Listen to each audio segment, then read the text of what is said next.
Hi guys, my name's Kyle. I'm going to be giving you your video walkthrough on your Airstream International today. First thing that we're going to talk about is the coupler assembly on this. Okay, so on Airstreams they want you to pull forward and then up with this. That's how you unlatch it. You won't be able to actually pull this up unless you pull forward first.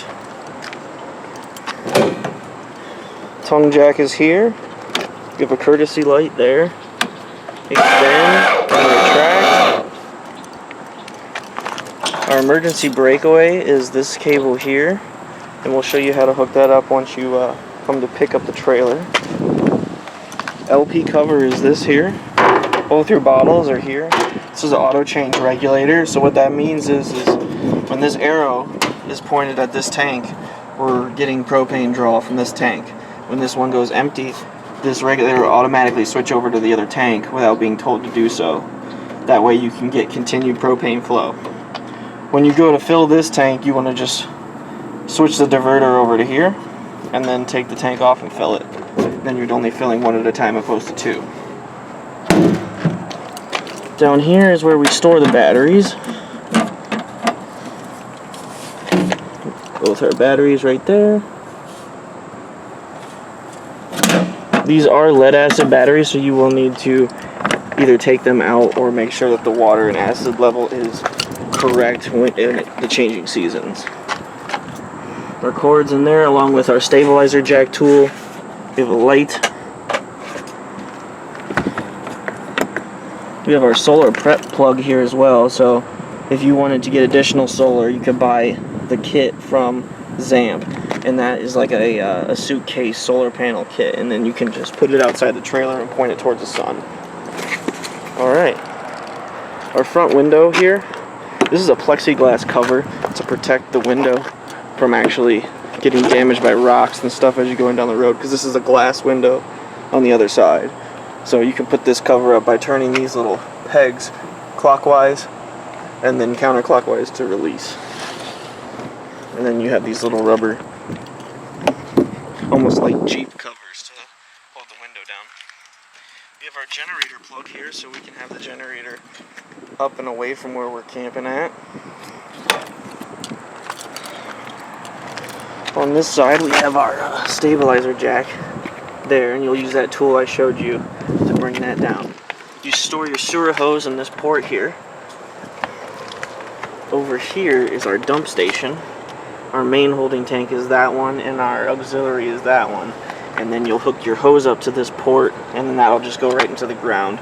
Both valves are in the open position right now. This would be closed. If I push this in, turn it, and then put these clips.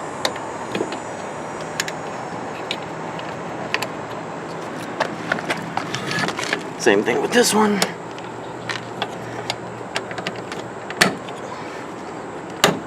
Alright. Then we have a light there. We have our outside shower.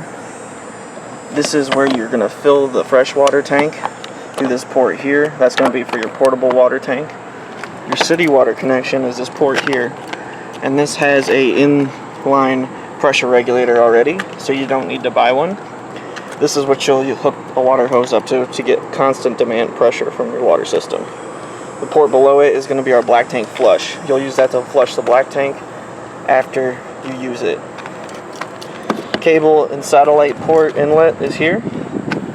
You just hook up to this to get your satellite cable from the campground inside the camper. These are just hooked to the TVs on the inside.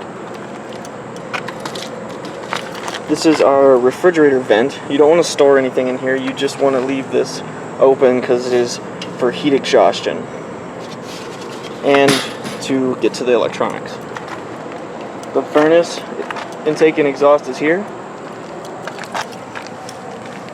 And then our other rear stabilizer jack is there. We have an awning on this side.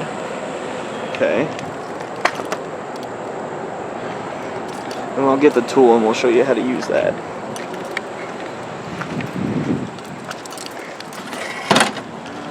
Alright.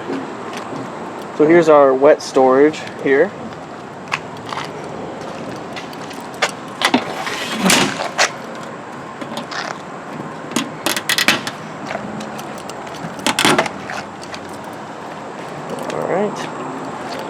We're going to go back to the front and then work our way back down.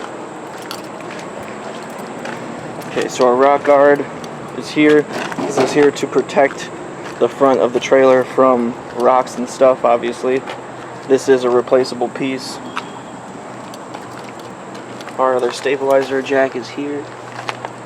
Our main awning is up here. Our water heater is this here. The drain for the water heater is this plug here. And then to vent the tank once you're draining it or filling it is right here as well. This is all auto ignition, so the rest of the switches will be on the inside. Outside 110 location. This is our Airstream door. These are built like a safe, so Airstream doesn't want you to shut it like this, okay? Because that's not going to line this seal up correctly. What they want you to do is give it a firm little push, and then you're going to get that full seal all the way around the door, because it is a very heavy door. The screen door you can release with this clip.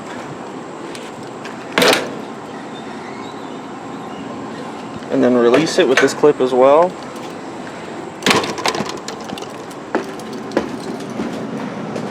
And then the awning is actually controlled off this panel here. So all I have to do is hit the on button and then hit open. And then my awning will start to roll out.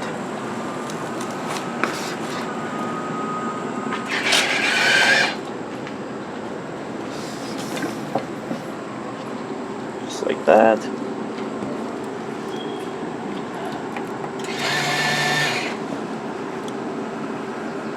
And you can close it as well.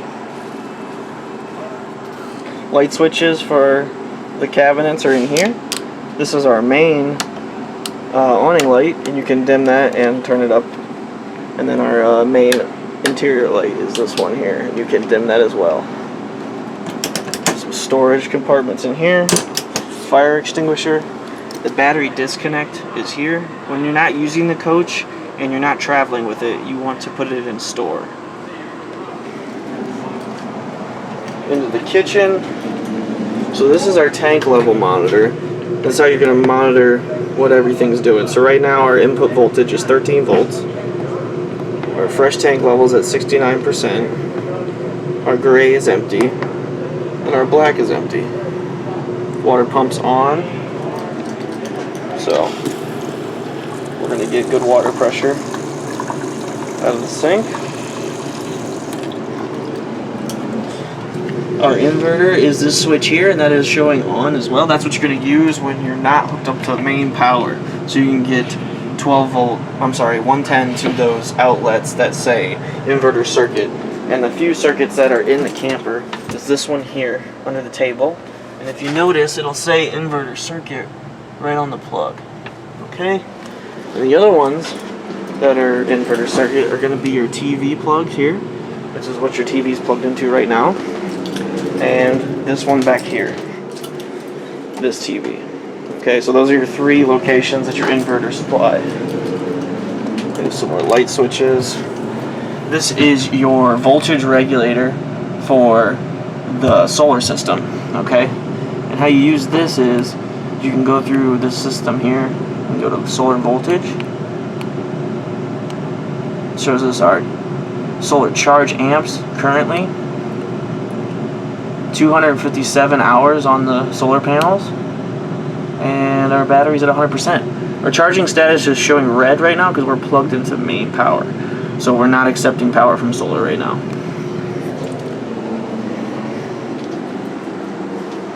Radio is here. Our DVD player is also in here, and this will hook up to that TV over there. Okay.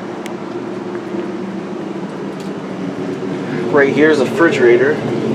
Right now we are in LP mode only, so if we wanted to set it to auto, which is what I recommend you doing, what you're going to do is you're going to hit this button here. It says auto. And you're going to wait until you see the little dot over on the auto side, like right here. Okay? Once that's lit up, that's the mode that you're going to leave it in for the most of the time you're ever going to use it. Because when I unplug from the wall right now, it's going to switch over to propane automatically, which is our 12 volt side. And if I plug back into the wall, I switch back over to AC also without being told to do so. Good scenario that you'll use this in is when you're at the house and you're getting ready for your trip. You fill your fridge up with all your food, and then it's essentially plugged into the wall, getting AC power. You close the fridge, get ready to roll down the road, unplug, and then it'll switch over to propane automatically, and all your food will stay cold the entire time. Alright, so this is the bedroom. We have our main switch here, which is also dimmable. We have our 2 reading lights in the back. Our Airstream window. I will try to do this with one hand. Kind of difficult. So you want to flip these little latches here. And then you want to expose our little ends here. Alright, and then once you can get to those, you're going to lift one side up. We're going to try to lift both sides up. I only have one hand right now. Alright, I'm not going to be able to do it with one hand, but if you pull up on both of these sides, the window will lift up, and then you have your 3 notches on the side where it will catch into.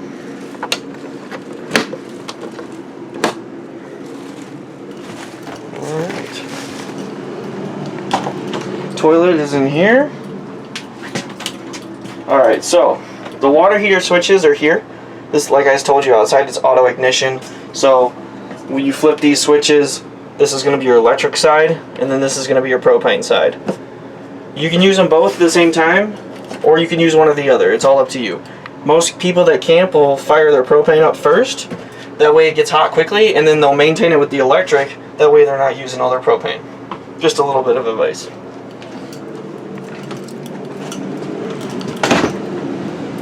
Alrighty guys, stovetop is here. It's pretty simple to operate this. It's going to hit the light, and then it will turn on once we have it on the light setting and hit the spark.